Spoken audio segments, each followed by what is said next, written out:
자, 그러면은 첫 번째 이야기로 넘어가도록 하겠습니다. 첫 번째 이야기는 섞이지 않는 물의 경계, 그곳에 사는 것이라는 제목으로 붙여봤습니다. 여러분 혹시 쌀먹지라는 이름을 들어보셨나요? 충남 당진에 있는 이곳은 밀물때 바닷물이 강으로 치고 올라오며 물길이 꼬이는 곳입니다. 현지인들은 이곳을 사람의 목을 잡는 곳이라 얘기를 하죠. 그래서 쌀목지다. 민물과 바닷물이 만나는 지점은 과학적으로도 굉장히 위험합니다. 밀도와 온도가 다른 돌이 부딪히며 눈에 보이지 않는 거대한 소용돌이를 만들어내거든요. 하지만 이곳에서 사람이 사라지는 이유가 과연 과학뿐일까요? 오늘 들려드리는 이야기는 10년 전 이 쌀목지 근처에서 낚시꾼들 사이에서 전설처럼 내려오던 경계의 목표자에 대한 괴담이라고 합니다. 저도 제보를 받은 거기 때문에 사실이냐 아니냐 확인할 수 없었지만 어쨌거나 저에게 제보를 해주신 분의 또 그 노고를 생각하면 묵혀둘 수는 없는 이야기인 것 같습니다. 낚시 광이었던 김씨는 남들이 모르는 포인트를 찾는데 혈안이 되어 있었습니다. 어느 날 그는 지도에도 잘 나오지 않는 강하구 끝자락에 있는, 즉 바다와 강이 정면으로 충돌하는 절벽 아래 자리를 잡았습니다. 밤 11시경 안개가 자욱하게 끼기 시작했습니다. 그런데 이상한 일이 벌어집니다. 부평이 강물은 바다 쪽으로 흐르고 있는데 찌는 자꾸만 강 상류 쪽으로 거슬러 올라가는 겁니다. 이상하네. 물살이 왜 이래? 그때였습니다. 저 멀리 안개 속에서 누군가 물 위를 걸어오는 듯한 형체가 보였습니다. 자세히 보니 그는 허리까지 오는 장화를 신고 투박한 의비를 입은 노인이었습니다. 노인은 김씨 옆에 말없이 앉더니 낚싯대도 없이 줄만 물속에 던져 넣었습니다. 김씨가 슬쩍 노인의 얼굴을 보려 했지만 우비 모자에 가려 입가만 보였죠. 노인의 입술은 수금기에 전 것처럼 하얗게 붙여 있었고 계속해서 무언가를 중얼거리고 있었습니다. 안 섞여. 안 섞여.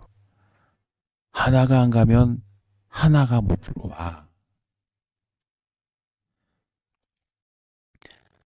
찝찝해진 김씨가 짐을 싸려던 찰나 낚싯대에 엄청난 무게감이 느껴졌습니다.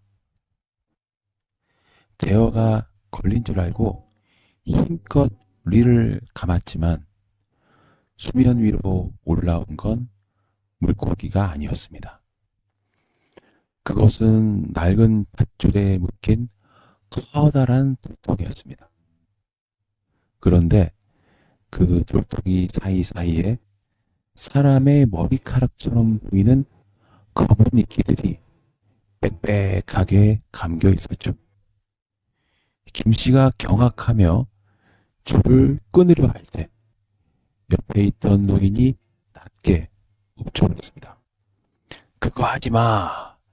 네가 놓으면 저놈이 네 발목을 잡을 거니까. 노인의 말에 김씨가 고개를 돌려 노인을 바라본 순간 그는 비명을 지를 뻔했습니다. 노인의 우물 안에는 얼굴이 없었습니다. 아니, 정확히 말하면 얼굴이 있어야 할 자리에 강물과 바닷물이 소용돌이 치듯 뒤섞인 검은 구멍만이 존재했습니다. 노인은 김씨의 낚싯줄을 낚아채더니 그대로 물속으로 뛰어들었습니다. 그와 동시에 물속에서 수십 개의 창백한 손들이 올라와 노인을 끌어당기기 시작했습니다. 마치 강으로 가고 싶은 바다의 귀신들과 바다로 가고 싶은 강의 귀신들이 서로의 자리를 바꾸기 위해 싸우는 지옥도 같았습니다. 김씨는 정신없이 산 위로 도망쳤습니다. 다음날 아침 정신을 차리고 보니 낚싯대와 짐은 흔적도 없이 사라져 있었죠. 단 하나, 그가 앉았던 자리에는 민물 물고기인 붕어와 바닷물 물고기인 우럭이 서로의 꼬리를 문 채 죽어있는 기괴한 형상만 남아있었습니다. 살못기 사람들은 말합니다. 그곳은 산자가 가는 곳이 아니라 갈 곳을 잃은 영혼들이 통행세를 내는 곳이라고요. 민물이 바다로 나갈 때 영혼 하나를 내어주고 바다가 강으로 들어올 때 또 하나를 잡아먹어야 소통이 맞다는 겁니다. 혹시 여러분도 낚시를 하다가 물때가 바뀌는 시간에 물살이 거꾸로 흐르는 것을 보신 적 있나요? 만약 그때 누군가 옆에서 낚싯줄을 던진다면 절대 발을 걸지도 그가 낚아올리는 것을 보지도 마십시오. 그는 지금 자신의 자리를 대신할 누군가를 찾고 있을지도 모르니까요.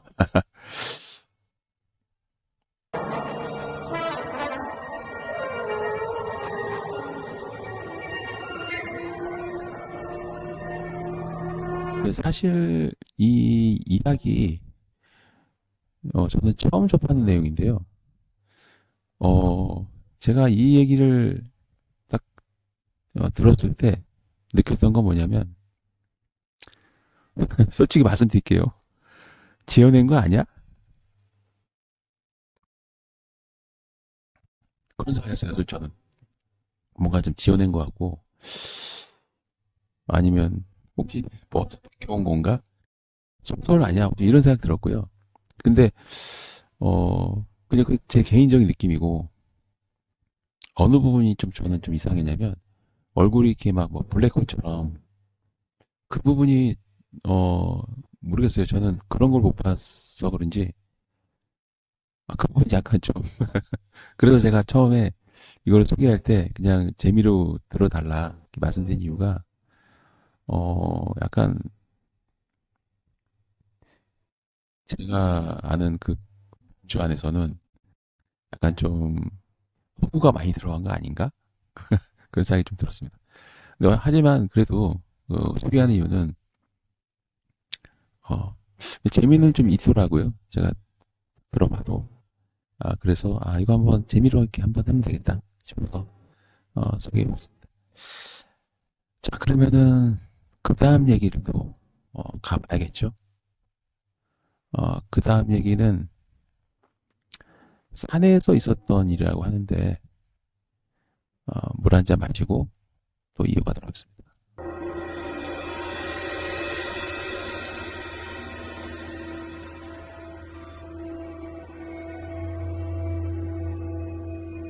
는 절대 뒤돌아보지 마라. 그 산의 주인이라고 이 이야기를 제목을 붙여봤습니다. 여러분 혹시 어두운 산에 혼자 가보신 적 있나요? 밤이 되면 산은 단순히 자연의 일부가 아니라 전혀 다른 존재가 됩니다. 모든 소리가 증폭되고 그림자는 사람 움직이는 것처럼 느껴지죠. 사람들은 오랫동안 산을 신성시했고 동시에 두려워했습니다. 산에는 주인이 있다고 믿었기 때문입니다. 오늘 들려드린 이야기가 한 5년 전 등산 동호회에서 활동하시던 한 청년이 혼자서 야간 산행에 나섰다가 겪은 섬뜩한 경험담입니다. 이야기는 그가 그 후에 다시는 밤에 산을 혼자 찾지 않게 된 이유가 되었다고 합니다. 그리고 이런 얘기는 다른 유튜버들도 많이 직접 겪은 영상과 함께 올린 걸로 저는 기억하고 있습니다. 등산 동호회에서 산행 내장이라고 불리던 죄송합니다. 산행 대장이라고 불리던 민수 씨는 등산이라면 자신만만했습니다. 그는 어느 날 저녁 새로 개발된 야간 등산 코스를 시험하기 위해 홀로 산에 올랐습니다. 으스름한 저녁 노을이 지고 이내 숲은 칠흑 같은 어둠에 잠겼습니다. 민수 씨는 헤드랜턴에 의지하며 묵묵히 발걸음을 옮겼습니다.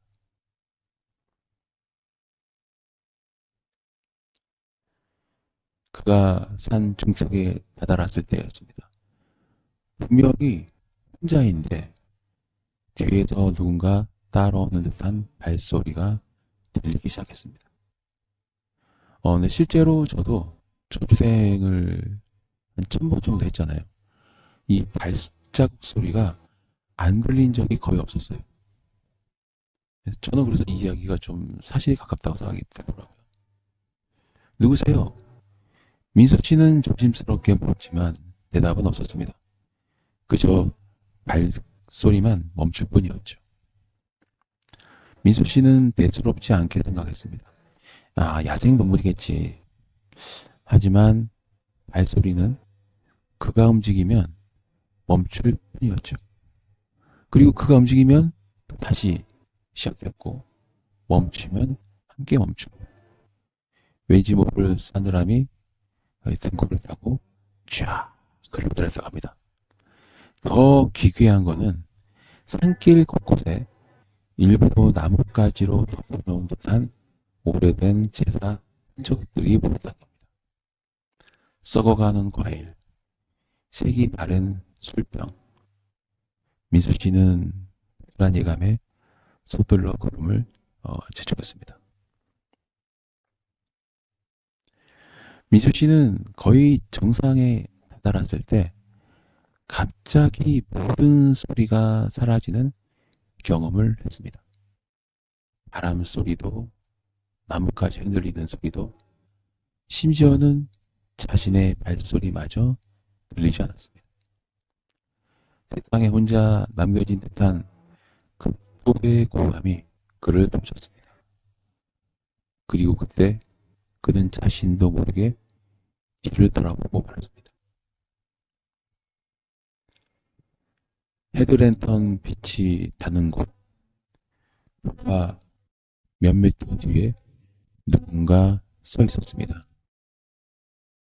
그는 사람의 형상을 하고 있었지만 자세히 보니 사람이라고 할 수가 없었습니다. 온몸은 새카만 수덩이처럼 보였고 눈이 있어야 할 자리에는 두 개의 깊고 어두운 구멍만이 존재했습니다. 무엇보다 섬뜩했던 것은 그의 머리 위에 길고 뾰족한 나뭇가지가 뿔처럼 솟아 있었다는 것입니다. 그것은 움직이지 않았습니다. 그저 민수 씨를 가만히 응시할 뿐이었죠. 민수 씨는 온몸이 얼음붙은 듯한 공포에 휩싸였습니다. 그때 그것이 찢어진 듯한 목소리로 중얼거렸죠. 여기는 내 땅이다. 내 땅에 함부로 발들이지 마라. 그리고 그것은 천천히 하지만 확실하게 민수 씨에게 다가오기 시작했습니다. 민수 씨는 비명을 지르며 앞만 보고 내려야 했습니다. 나뭇가지에 긁히고 또 위에 넘어지면서도 그는 뒤를 돌아보지 않았습니다. 민수 씨는 거의 기어서 산 아래로 내려왔습니다. 온몸이 상처투성이었지만 그는 살았다는 안도감보다 극도의 공포에 시달렸습니다. 그는 그 후로 밤에는 절대 산에 혼자 가지 않았고 심지어 낮에 산에 가더라도 늘 뒤를 불안하게 돌아보곤 했다고 합니다. 민수 씨는 동호회 사람들에게 이 이야기를 했지만 아무도 믿지 않았다고 합니다.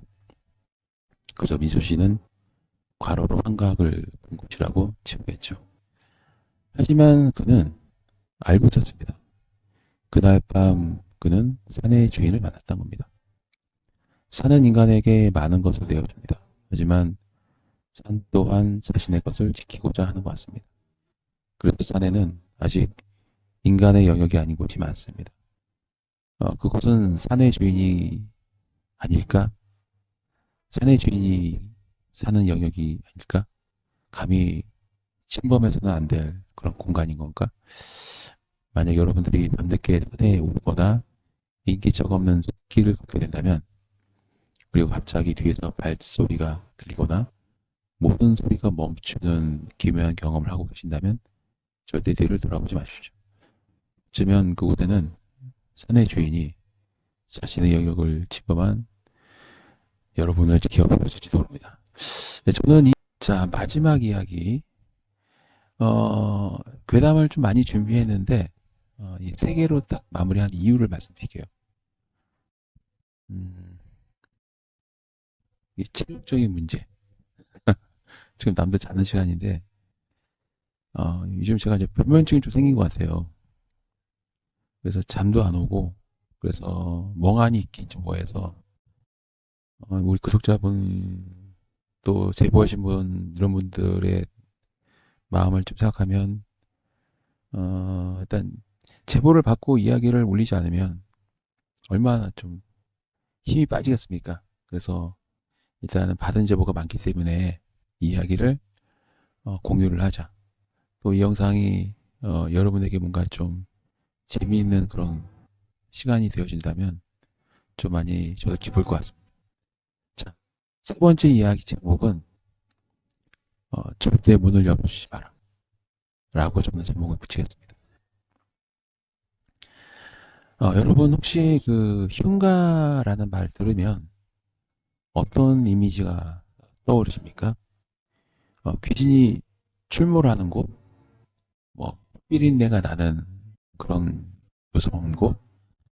하지만 진짜 무서운 흉가는 따로 있습니다. 바로 사람을 기다리는 집이죠. 제가 여러 번 전에도 말씀드린 적이 있는데, 어떤 집은 사람이 떠난 뒤에도 그 온기를 잊지 못해서 길 잃은 누군가를 강제로라도 붙잡아 두려고 합니다. 오늘 이 시간에 들려드릴 이야기는 흉가 체험을 즐기던 3명의 대학생이 경기도 매각의 한 이름 없는 폐가에서 겪은, 그분의 말씀에 따르면 단 한 명만이 살아 돌아와 전해준 기록이라고 합니다. 재밌게 들어주세요. 자, 그분이 말했습니다. 그 집은 살아 있었던 것 같습니다. 우리가 들어오는 순간 현관문이 아니라 일불 불린 거였다. 이렇게 말씀하시더라고요. 여름방학의 끝자락, 가명입니다. 전부 다. 지훈과 그의 친구분들은 지도에도 나오지 않는 산속 폐가를 찾아냈습니다. 인근 지역 주민들은 그곳을 웅크린 집이라고 해요. 산세가 험해서 집이 마치 산 밑에 웅크리고 앉아있는 형상이었기 때문에 그렇게 불렀다고 합니다. 도착한 시간은 새벽 1시, 헤드랜턴 불빛이 닿는 곳마다 녹록한 곰팡이 냄새가 코를 찔렀습니다. 거실 한복판에는 누군가 급하게 떠나는 듯 없다 남은 밥그릇이 그대로 말라 비틀어져 있었고, 벽면에는 수십 장의 가족 사진이 걸려졌습니다. 이상한 점은 모든 사진 속 인물들의 눈만 바늘로 긁어낸 듯 훼손되어 있었다는 겁니다. 지우는 불쾌한 기분이 들어 나가자고 했지만 친구 정우는 장난치듯 안방문을 열었습니다. 야, 여기 봐. 장롱 안에 누가 있는 것 같아. 정우의 외침에 달려간 곳에는 커다란 작의 장롱이 있었습니다. 그런데 장롱문이 미세하게 떨리고 있었습니다. 안에서 누군가 긁는 듯한 소리가 들렸죠. 겁에 질린 지훈이 정우의 발을 잡으려던 찰나 갑자기 집안의 모든 헤드랜턴이 동시에 꺼졌습니다. 완전한 암흑이었죠. 정우야, 민서가! 아무런 대답이 없었습니다. 오직 어둠 속에서 아이의 웃음소리 같은 것이 들려왔습니다. 지우는 떨리는 손으로 휴대폰 플래시를 켰습니다. 빛이 비친 곳은 텅 빈 복도였습니다. 하지만 끝 거울에 비친 자신의 모습 뒤로 방금 전 사진 속에서 봤던 눈없는 여자가 정우의 어깨 위에 매달려 있는 것이 보였습니다. 정우는 눈을 뜬 채 후공을 보고 있었고, 여자는 정우의 귀에 입을 대고 끊임없이 무언가를 속삭이고 있었습니다. 이제 네 차례야. 이제 네가 숨을 차례야. 지우는 뒤도 돌아보지 않고 현관을 향해 뛰었습니다. 하지만 분명히 들어왔던 현관문이 사라지고 없었습니다. 벽은 끝없이 이어졌고 방금 지나온 것이 다시 나타났습니다. 마치 메비우스의 띠 위를 걷는 것처럼 집이 구조를 바꾸며 지훈을 가두고 있었던 것 같습니다. 그때 뒤에서 들려오는 발소리. 그죠? 그죠? 사람의 발소리 맞을까? 이런 생각이 스치고 지나갔습니다. 무거운 고기 덩어리를 바닥에 내리치는 듯한 소리. 정육점에서 그런 소리 많이 들리잖아요. 지우는 근처 벽장으로 몸을 숨겼습니다. 벽장 틈새로 밖을 보던 지훈의 심장이 르듯했습니다. 복도를 지나가는 것은 친구 민석이었습니다. 하지만 민석의 몸은 기괴하게 꺾여 있었고 그의 등대에는 아까 그 눈없는 여자가 거머리처럼 붙어 있었습니다. 여자는 민석의 머리카락을 쥐고 인형처럼 조종하며 지훈이 숨은 벽장 안으로 다가왔습니다.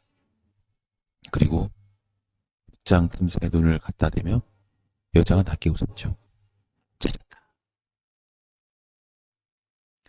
지훈이 어떻게 그 집을 빠져나왔는지 본인도 기억하지 못합니다. 정신을 차렸을 때 그는 산 아래 도로변에 쓰러져 있었고 함께 갔던 정우와 민석은 발견되지 않았습니다.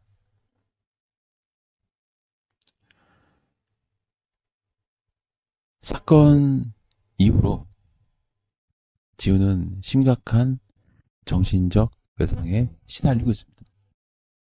하지만 그를 가장 괴롭히는 건 밤마다 들려오는 한청이 아닙니다. 매일 아침 거울을 볼 때마다 그의 눈동자 밑에 아주 작은 바늘 구멍 같은 흉터가 하나씩 들어간다는 사실입니다.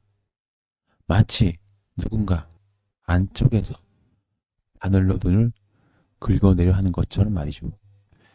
여러분 혹시 길을 가다가 너무 안온해 보여서 오히려 이질적인 그런 폐가를 보신 적 있습니까? 만약 그 집의 대문이 활짝 열려 있다면 절대 들여다보지 마십시오. 그 집은 지금 사진첩에 비어있는 페이지를 채워줄 새로운 가족을 기다리고 있을지도 모르니까요.